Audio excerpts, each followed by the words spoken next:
Bismillahirrahmanirrahim. Alhamdulillahilladzi fataha li awliyaihi baba mahabbatihi wa ta'atihi wa waffaqahum li ta'atihi wa khidmatihi. Ashhadu an la ilaha illallah wahdahu la syarika lahu fi uluhiyyatihi wa rububiyyatihi. وأشهد أن سيدنا محمدا عبده ورسوله خير خلقه. اللهم صل وسلم وبارك على سيدنا ومولانا محمد خير خلقه وعلى آله وأصحابه وأزواجه وذريته وأتباعه. أما بعد.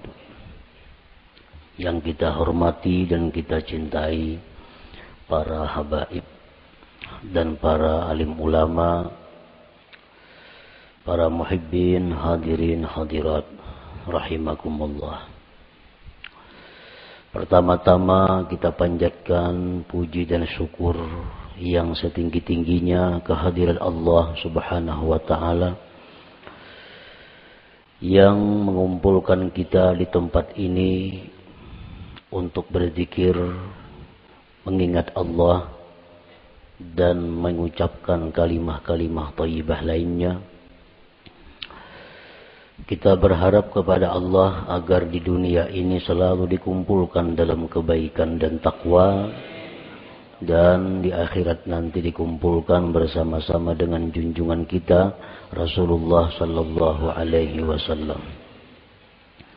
Salawat dan salam kita haturkan kepada junjungan kita Nabi besar Muhammad sallallahu alaihi wasallam dan kepada seluruh keluarga, para sahabat, zuriat dan pengikut beliau sampai hari akhir nanti. Para muhibbin rahimakumullah. Sebelum kita membaca kitab Al-Hikam, terlebih dahulu kita mengenal bahwa kitab Al-Hikam ini dikarang atau disusun oleh seorang waliullah, yaitu Ahmad bin Muhammad bin Abdul Karim bin Abdurrahman bin Abdullah bin Ahmad bin Isa bin Husain ibni Ata'illah. Dan beliau wafat pada tahun 709 Hijriyah di Qahirah, Mesir. Kemudian kitab Al-Hikam ini merupakan salah satu daripada yang beliau karang. Hikam itu adalah kalimat jamak yang artinya kumpulan daripada hikmah.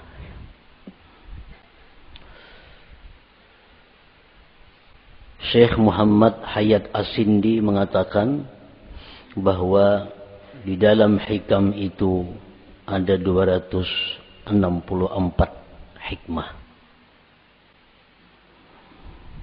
264 hikmah itu terkumpul di dalam satu kitab, sehingga dinamai kitab itu adalah Al-Hikam.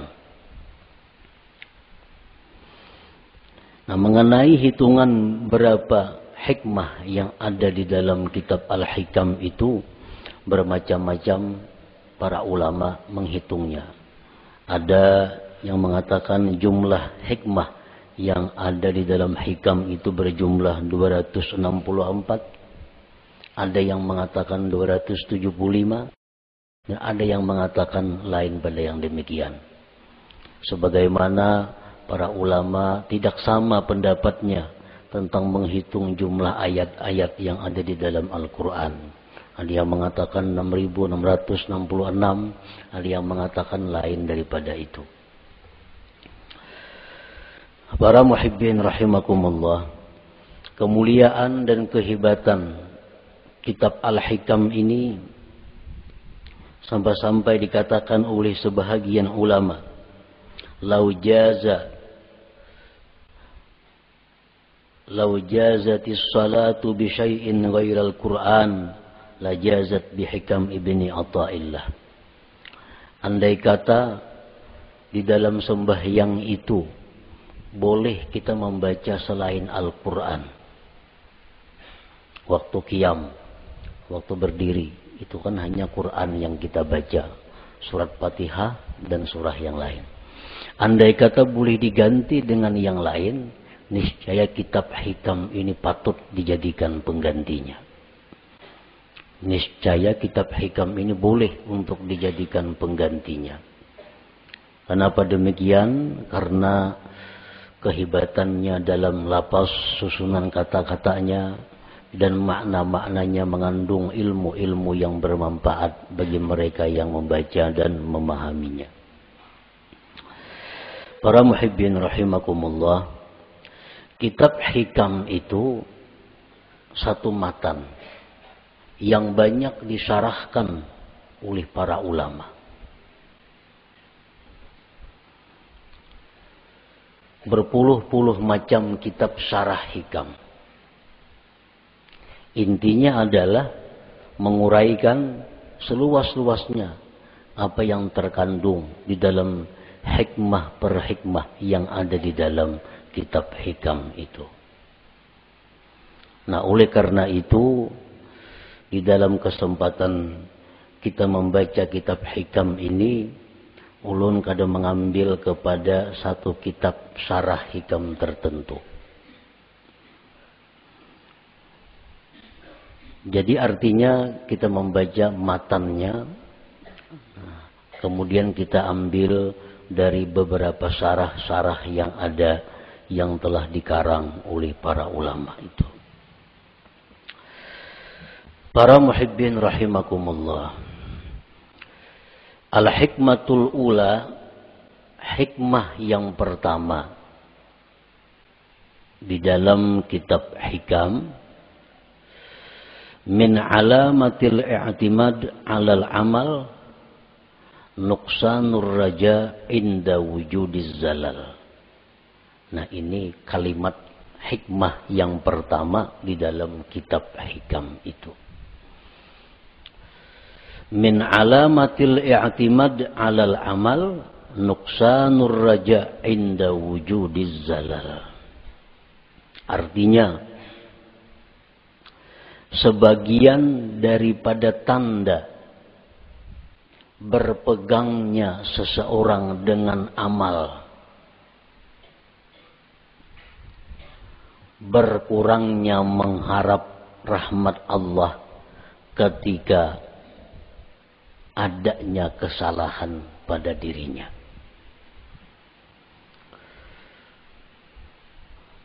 Apabila kita melakukan satu dosa, apabila kita ketinggalan satu wirid yang rutin, nah kemudian kita merasa jauh dari rahmat Allah, kita merasa jauh daripada kasih sayang Allah, itu menunjukkan bahwa kita namanya berpegang dengan amal.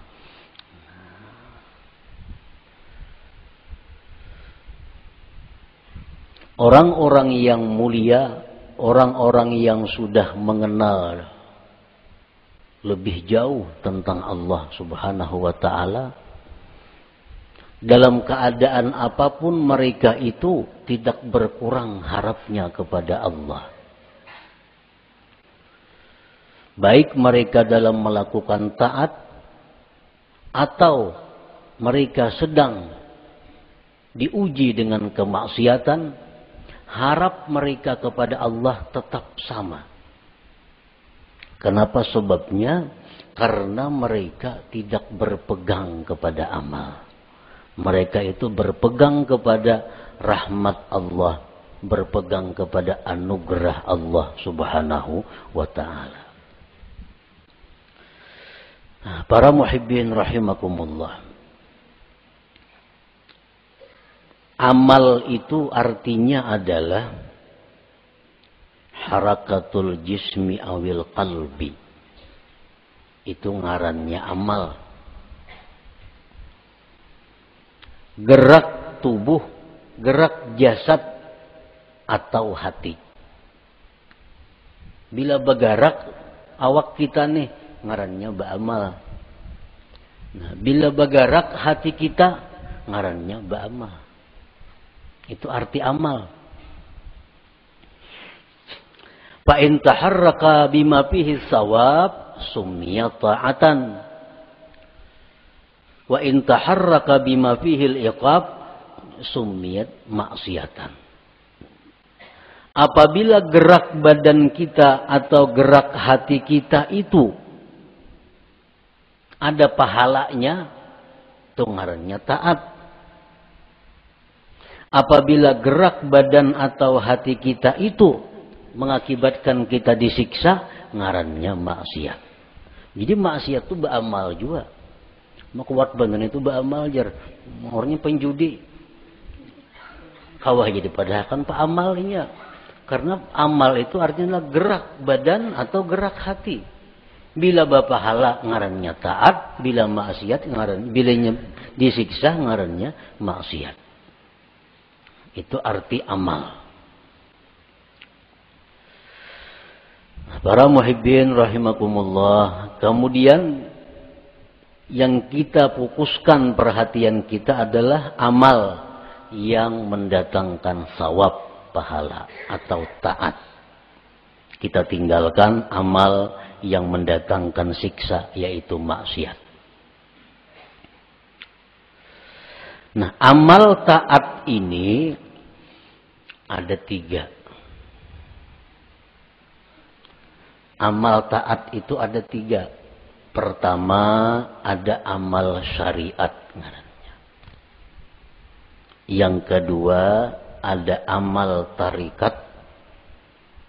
Yang ketiga ada amal hakikat.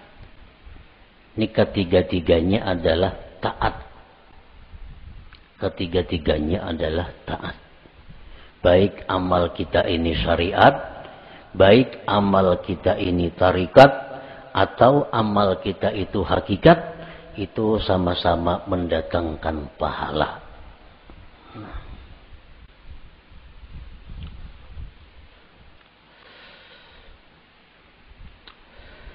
Amal syariat untuk apa? Para ulama tasawuf mengatakan amal syariat itu gunanya li islahil jawarih, untuk membaguskan anggota tubuh kita. Membaguskan mata, membaguskan telinga, membaguskan mulut, membaguskan tangan, membaguskan kaki. Itu disebut adalah amal syariat. Kayak apa mata supaya bagus? Jangan memandang yang diharamkan Allah. Kayak apa mulut nang bagus? Jangan berkata-kata yang dilarang Allah. Kayak apa batis nang bagus? Jangan melangkah kepada jalan yang diharamkan Allah. Kayak apa tangan nang bagus? Jangan menjamah atau menyentuh yang dilarang Allah. Nah, membaguskan anggota-anggota tubuh kita ini, itu urusan amal syariat ngarannya.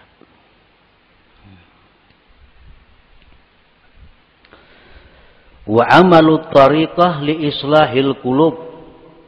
Sedangkan amal tarikat itu untuk membaguskan hati.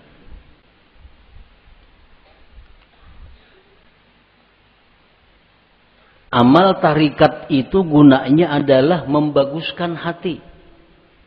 Kayak apa supaya hati jangan sombong, itu urusan amal tarikat yang membaguskan. Kayak apa hati supaya jangan ria, itu amal tarikat yang membaguskan. Kayak apa hati supaya jangan dengki, itu urusan amal tarikat yang mengurusnya. Nah, jadi amal tarikat itu adalah gunanya untuk membaguskan hati.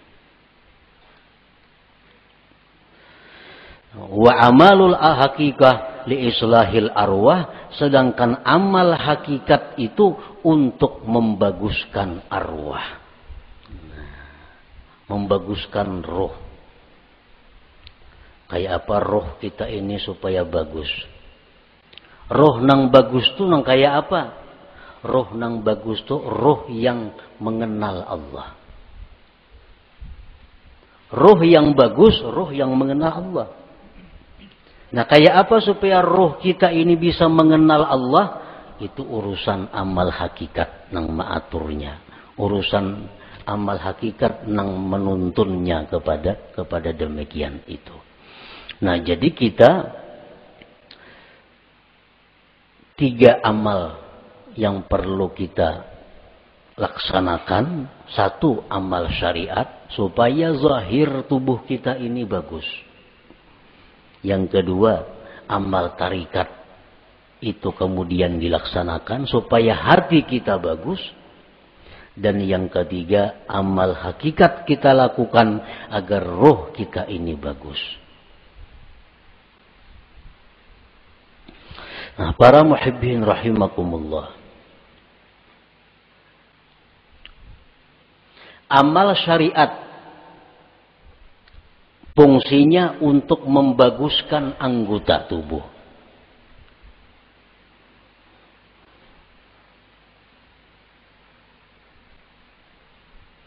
Amal syariat fungsinya untuk membaguskan anggota tubuh.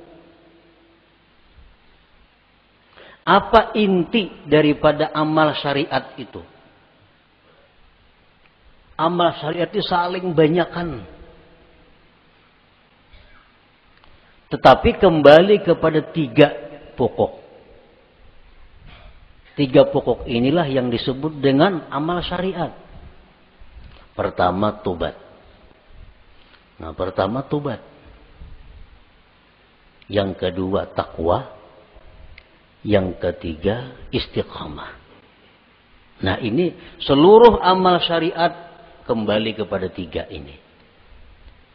Tobat, kemudian takwa, kemudian istiqamah. Nah, tobat artinya apa? Membersihkan diri daripada yang kotor-kotor. Membersihkan diri daripada maksiat-maksiat. Itu tobat. Dimandii. Nah, mandi. Itu tobat namanya. Imbah mandi. Hanyar dipakaiani. Nah, dipakaiani. Betapi, babaju, bakupia, bermacam-macam pakaian. Nah, itu adalah takwa. Nah, kayak apa supaya jangan lepas pakaian itu dari kita? Ngarannya istiqamah. Membanu besalawar, membanu betilanjang tuh ada istiqamah ngarannya. Istiqamah selalu berpakaian. Nah, artinya apa? Selalu menjunjung perintah Allah, menjauhi yang dilarang Allah dalam keadaan apapun. Itu istiqamah. Dalam keadaan susah, rajin ibadah. Dalam keadaan kaya, rajin ibadah. Dalam keadaan sakit, rajin ibadah. Dalam keadaan sihat, rajin ibadah. Dalam keadaan apapun, ibadah kada tertinggal. Ini ngarannya istiqamah. Nah, 3 hal itu urusan amal syariat.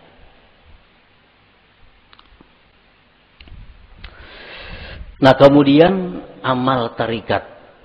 Banyak banget tarikat itu amalannya. Tetapi intinya kembali kepada 3. Supaya hati kita ini bagus. Pertama, ikhlas. Ikhlas. Yang kedua, sidik. Yang ketiga, tumakninah. Nah, ini intinya. Seluruh amal tarikat buliknya kenang 3 ini. Bila yang 3 ini bisa kita laksanakan, maka kita sudah mempunyai amal tarikat ngarannya. Berarti sudah punya hati yang bagus. Pertama, ikhlas. Nah, yang kedua, sidik.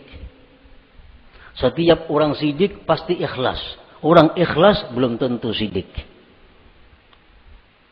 Jadi sidik itu lebih tinggi kedudukannya daripada ikhlas.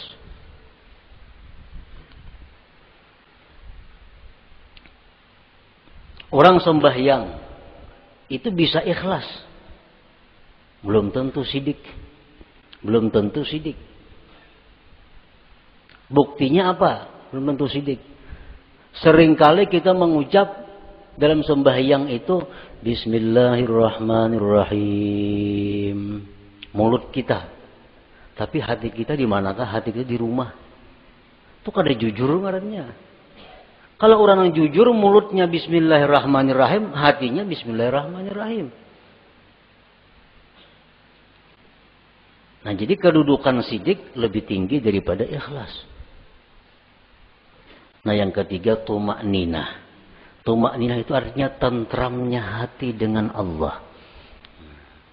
Tentramnya inya itu lawan Allah, nang tentram. Lawan keluarga, anak, bini, laki, duit, harta, kekayaan, pangkat itu kadang membuat inya tentram. Tapi begitu mengingat Allah, hatinya tentram. Nah, ini tumakninah. Ini urusan tarikat. Urusan tarikat. Jadi kalau orang sudah lulus dalam tarikat itu, pasti tentram dengan Allah. Alladzina amanu wa tatma'innu qulubuhum bidzikrillah, ala bidzikrillah tatma'innul qulub. Ini untuk orang tarikat. Orang-orang yang beriman itu tentram hatinya dengan mengingat Allah. Nah, jadi kalau kita sudah bertarikat, lulus dalam tarikat itu, pasti kita tentramnya kita dengan Allah. Tak kumpul lawan siapa saja, kadang membuat tentram. Tapi begitu kita ingat Allah, walaupun seorangan di hutan belantara, tetap tentram hatinya. Nah, ini sudah orang yang lulus dalam tarikah ngarannya. Nah, yang ketiga,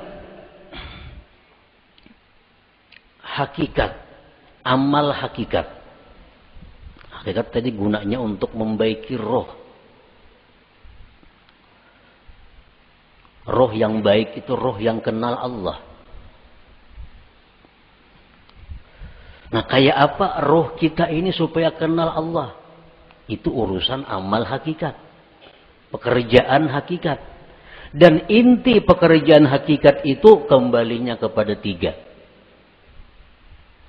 Pertama, murakabah.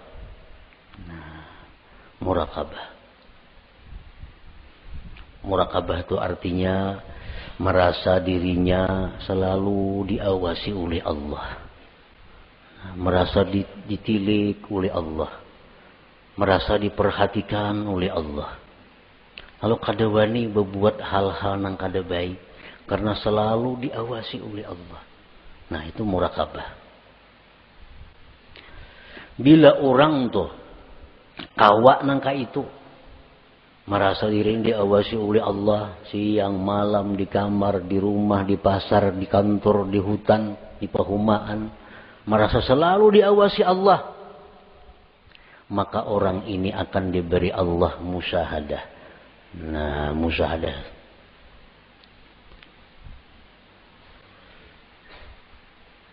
Bila orang itu sudah musyahadah lawan Allah, ngarannya ma'rifat lawan Tuhan. Jadi amal hakikat ini 3. Murakabah, musyahadah, ma'rifat. Itu amal hakikat ngarannya.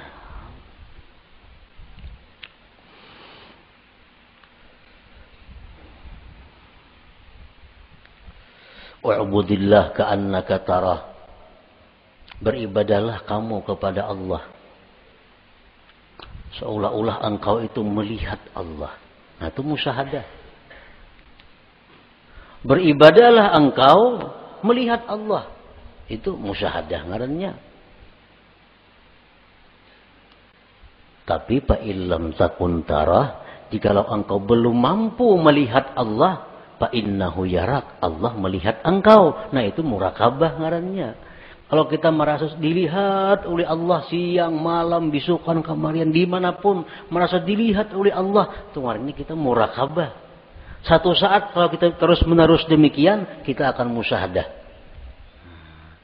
Kita akan musyahadah. Bila musyahadah itu diberi ma'rifat ujung-ujungnya. Nah, amal hakikat itu 3 macam. Murakabah, musyahadah, ma'rifah. Nah, para muhibbin rahimakumullah. Jadi amal ada 3. Amal syariat. Yang pertama kita laksanakan amal syariat. Tobat, takwa, istiqamah. Supaya apa? Zahir tubuh kita bagus. Yang kedua, amal tarikat. Supaya hati kita baik. Dengan apa? Ikhlas, jujur, tumakninah. Tentram dengan Allah. Yang ketiga, amal hakikat. Supaya roh kita ini baik. Murakabah, musyahadah, ma'rifat. Para ulama sufi mengatakan la yasihul intiqal ila maqamin hatta yuhaqqika ma qablah. Tidak sah seseorang itu berpindah ke suatu makam, ke suatu amal, ke suatu perbuatan sebelum memantapkan sebelumnya. Sebelum mantap nang pertama jangan berpindah. Nang pertama apa tugas kita? Syariat. Amal syariat. Nah, jangan hendak masuk ke amal tarikat amun ini belum mantap. Jadi apa yang harus kita mantapi terlebih dahulu? 3 perkara. Tobat, takwa, istiqamah. Nah 3 ini diurus. Bila 3 ini kita sudah mantap, nah hanya kita naik ke amal tarikat. Pertama tobat. Jadi pengertian tobat ini jangan kita beranggapan bahwa nang batubat itu orang-orang periman nang perlu kada. Kita ini perlu kepada tobat. Jangan dianggap orang nang tengah jalan itu nang harus bertobat. Jangan orang-orang nang kada karuan itu kita anggap inya perlu bertobat. Sebenarnya kita sendiri mesti selalu tobat. Kita tiap hari mesti tobat. Kita merasa kadang-kadang orang aja yang perlu bertobat, seorang kada perlu asa baik. Nah ini nang kada mau naik kelas. Umuran itu aja. Kenapa? Karena bila merasa tobat orang nang perlu bertobat seorang ini asa bujur sudah. Pada tobat itu perlu setiap orang. Walaupun lain-lain bentuk tobatnya. Sebagian orang ada yang mesti tobat daripada kafir. Sebagian orang ada yang perlu tobat daripada dosa besar. Sebagian orang ada yang perlu tobat dari dosa kecil. Sebagian orang ada yang perlu tobat daripada makruh. Tobat daripada khilaful aula yang kurang baik. Jadi setiap manusia dengan tingkatan apapun itu mesti tobat.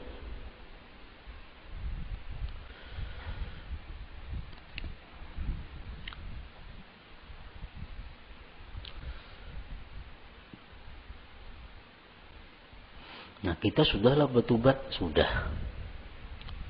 Dulu minum arak, sekarang ampih. Dulu penjudi, sekarang ampih. Tobat. Dulu ketujuh riba, sekarang ampih. Tobat. Dahulu suka zina, sekarang ampih, sudah tobat. Nah cuma tahukah kita tobat kita itu diterima atau kada? Nah, karena orang nang ampih itu belum tentu diterima.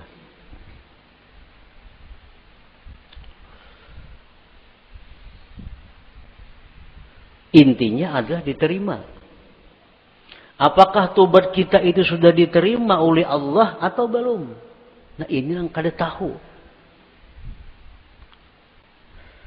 Maka kita kada boleh naik ke suatu makam, ke suatu tingkatan sebelum memantapkan tingkatan yang pertama. Hanyar tingkatan yang kedua. Mantap nang kedua, hanyar naik ke tingkatan nang ketiga. Selama kita belum biris tingkatan syariat, kada akan bisa kita mengaji ilmu tarikat. Mengaji bisa, paham bisa, memakai pasti kada kawa. Memakai pasti kada kawa. Mau kada kawa.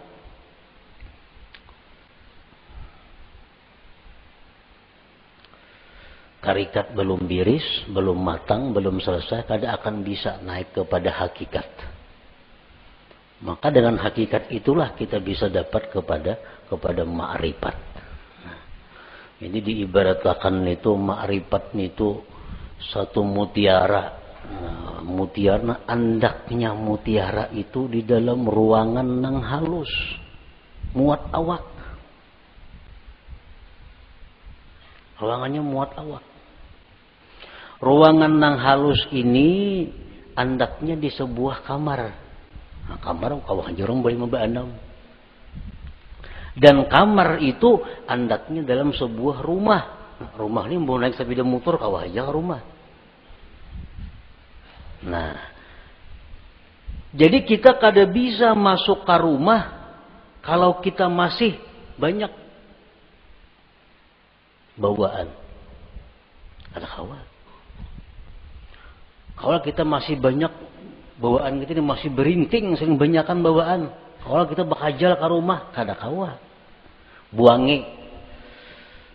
Nang kada perlu supaya kita kawa masuk ke rumah. Nah, motor ditinggal. Nang mana diisi motor.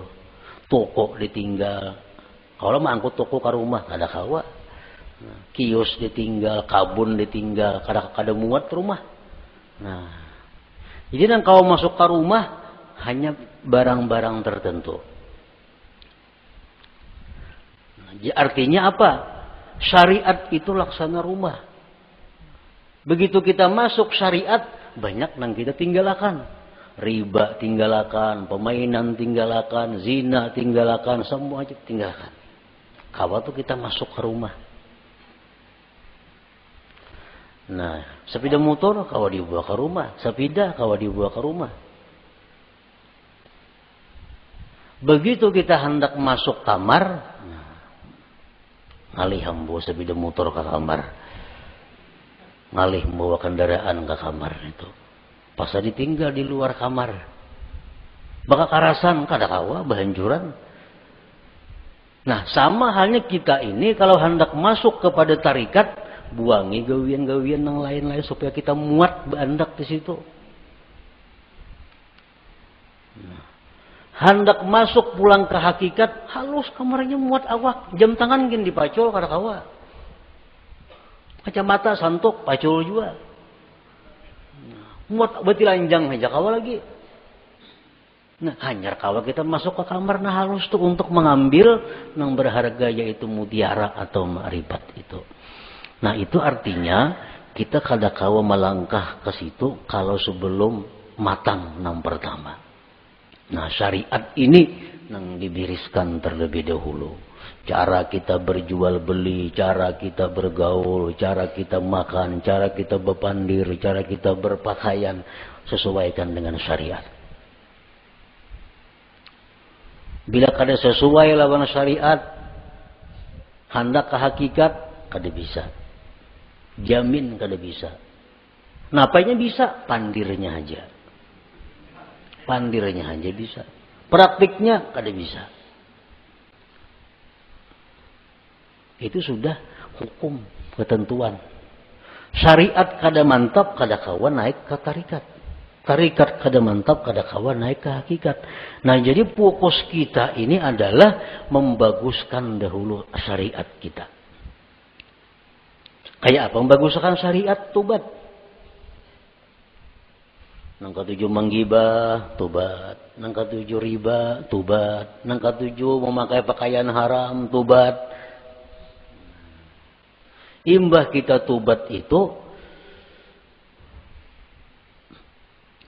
perlu diteliti, perlu dipikirkan. Tobatku ini diterima juga kah, kada kah? Selama kita belum ada ketentuan tobat ini diterima atau kada diterima, hati kita masih kada nyaman, hati kita masih kada tentram karena belum ada kepastian tobat atau kada tobat. Takwa kemudian ibadah, sembahyang, puasa segala macam, takwa. Istiqamah terus menerus seperti itu. Bila 3 macam ini kawa, nah ayo ya naik kita ke amal apa? Ke amal tarikat. Kita wajib mengusahakan syaratul kabul.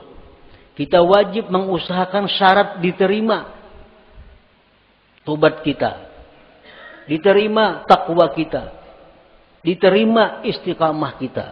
Itu kita wajib mengusahakan persyaratannya supaya ini diterima oleh Allah. Sembahyang contohnya. Kayak apa sembahyang itu supaya diterima oleh Allah? Ada syarat-syaratnya. Yang pertama, supaya sembahyang itu diterima oleh Allah, syaratnya adalah ilmu. Aqullu man bighairi ilmin ya'malu amaluhu mardudatun la tuqbalu. Tiap-tiap orang yang bekerja beramal tanpa ilmu ditolak, tidak diterima. Jadi sembahyang kita ambil contoh amal syariat sembahyang contohnya, supaya sembahyang ini diterima Allah kayak apa? Satu, punya ilmu. Belajar bujur-bujur sembahyang tuh. Rukuk kayak apa, sujud kayak apa, amun masbuk kayak apa, kada salat membaca Fatihah kayak apa caranya. Nah, bujur-bujur belajar sembahyang supaya sembahyang kita diterima. Yang kedua, supaya diterima sembahyang itu ikhlas. Berhubung ini amal syariat, ikhlasnya pun ikhlas syariat. Ikhlas syariat yang kayak apa? Sembahyang mengharapkan surga. Sembahyang karena takut lawan api neraka. Ikhlas menurut syariat. Sembahyang kita mudahan masuk surga dengan itu syariat bujur, ikhlas. Kenapa sembahyang? Takutan kalau pindah ke neraka mati. Itu ikhlas dalam syariat. Jangan ada tujuan lain sembahyang. Contoh, kita ambil contoh sembahyang supaya dipuji orang, supaya dihormati orang, dimuliakan orang. Jangan ada sedikit pun dalam hati demikian. Ikhlas. Yang ketiga, syaratnya diterima itu sembahyang atau amal-amal ibadah lainnya, muwafaqatus syurut wal arkan wal adab. Sembahyang kita ini sesuai syarat. Penuhi syarat-syaratnya apa? Rukun-rukunnya apa? Adabnya apa? Orang nak sembahyang mesti berwudu, suci daripada hadas najis, menutup aurat, menghadap kiblat, masuk waktu. Nah, penuhi. Bersihin najis, sucikan hadas dengan wudu, tutup aurat, tunggu waktu sembahyang, bila masuk hanyar sembahyang. Nah, itu syaratnya sudah biris.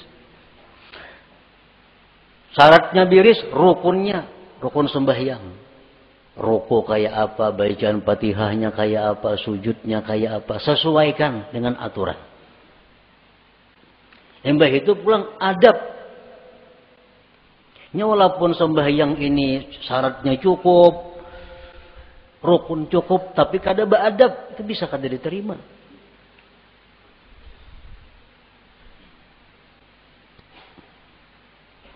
Sesuaikan adabnya. Contohnya contohnya sembahyang bakaca pinggang ini. Allahu Akbar. Nah, bakaca pinggang. Ini lawan syarat kada bertentangan. Lawan rukun kada bertentangan. Tapi adab bertentangan. Allah ada menerima sembahyang kayak ini. Harap tinggi Tuhan sembahyang kayak itu. Allahu Akbar. Nah. Jadi adab sembahyang termasuk nang sunat-sunat dalam sembahyang dilaksanakan. Yang keempat, ada mubtilat wal mukrihat wal makruhat. Tidak ada yang membatalkan dan yang dibenci Allah. Sembahyang atau ibadah kadang membatalkan, kadang dibenci Tuhan. Kita gawi semua nang sunat, jauhi nang makruhnya. Yang kelima, al-halal fima yata'allaqu bih. Halal pada sesuatu yang berhubungan dengannya. Nah, pada berhubungan, makan, minum untuk tenaga, pakaian, tempat. Itu mesti halal. Rasulullah bersabda, "Man akala luqmatan min haram, lam tuqbal minhu salatu arba'in lailah." Orang yang makan satu suap daripada makanan yang haram, tidak diterima sembahyang 40 malam. Sasuap tuh kita makan nang haram, 40 malam sembahyang kita ditolak Allah. Sepiring berapa suap?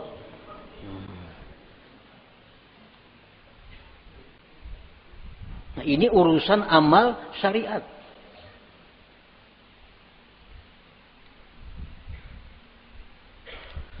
Pakaian kita mesti halal. Rasulullah SAW bersabda, "Man ishtara thawban bi ashri darahim bi samanihi dirhamun haram, lam yaqbalillah salatahu ma dama alaihi minhu syai." Barang siapa nukar pakaian 10 dirham, 1 dirham ada yang haram, kada Allah terima sembahyangnya selama itu masih ada. Nah, jadi kalau amal syariat ini kita biriskan dan kita usahakan syarat diterima oleh Allah, nah hanya kita melangkah ke amal tarikah. Hanya ke amal tarikah. Para muhibbin rahimakumullah. Imam Ahmad Ibnu Athaillah tadi mengatakan, termasuk tanda orang yang berpegang dengan amal, kurangnya berharap kepada Allah ketika terjadi maksiat pada dirinya. Nah, sekarang kita tadi beramal. Tobat sudah kita laksanakan. Syarat-syarat untuk diterima sudah kita laksanakan. Takwa sekarang ini kita laksanakan. Istiqamah kita laksanakan. Jangan sekali-kali kita berpegang, kita condong, kita gembira dengan tobat, takwa, dan istiqamah itu. Jangan sekali-kali kita berpegang, jangan sekali-kali kita bersandar, jangan merasa gembira dengan tobat, takwa, dan istiqamah tadi. Kenapa sebabnya? Karena takwa, tobat, istiqamah itu bagian amal syariat tuh, itu kada akan bisa memasukkan kita ke dalam surga. Kada perlu kita gembira dengan itu. Lalu apa yang kita gembirakan? Yang kita banggakan, yang kita gembirakan itu adalah rahmat Allah nang datang kepada kita sehingga kita bisa tobat, bisa takwa, bisa istiqamah. Nah, rahmat Allahnya ini nang kita gembirakan, bukan takwanya.